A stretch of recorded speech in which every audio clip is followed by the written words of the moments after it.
Bonjour à toutes et tous. Il est important pour une fédération d'affirmer haut et fort ses valeurs.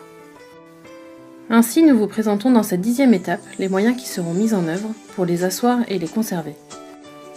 Un département éthique et citoyenneté sera créé pour afficher clairement les valeurs de notre fédération et les moyens mis en œuvre pour les asseoir dans nos actions. Différentes commissions seront mises en place. La Commission nationale d'intégrité du triathlète formalisera des préconisations pour l'entraînement et la prévention des blessures.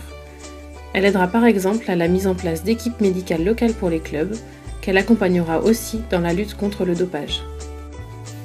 La Commission nationale des mixités et de la citoyenneté mettra en place des actions visant à accompagner les mixités et appréhender au mieux le rôle de citoyen de chaque licencié. Le travail initié par la commission féminine sera poursuivi pour aller plus loin, avec comme objectif la mixité de genre.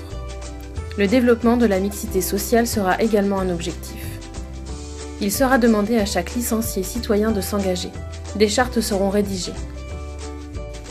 La Commission nationale du développement durable aura pour objectif d'inscrire les actions de l'ensemble des acteurs dans la durée. La Commission nationale d'équité et de sécurité sur les épreuves remplacera l'actuelle Commission nationale d'arbitrage. Le rôle de nos arbitres sera valorisé à travers le développement d'outils.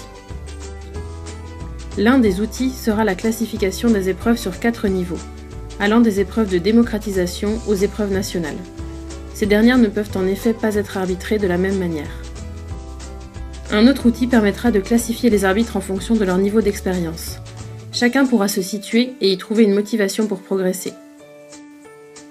Pour les épreuves, une communication sur le fait d'avoir besoin de personnes qui assurent la sécurité et l'équité sera davantage vertueux que la phrase « on a besoin d'arbitres ».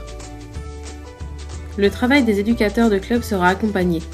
Plus de formation pour moins de sanctions lors des épreuves.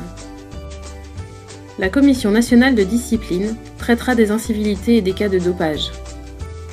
La Commission nationale d'équité, ancienne Commission nationale sportive, continuera à traiter des dossiers de demande d'appel. En revanche, sa philosophie devra évoluer et considérer qu'il y a la règle et l'esprit de la règle. S'il est important de faire respecter les règles, ne perdons pas de vue que le monde associatif dans lequel nous évoluons est fait de bénévoles, qui parfois perdent leur motivation suite à des décisions inexpliquées ou incomprises. La Commission nationale de la réglementation générale fédérale fournit un travail essentiel de formalisation des règles. Elle devra être accompagnée par l'ensemble des secteurs dans l'évolution des articles. Construisons ensemble la fédération de demain.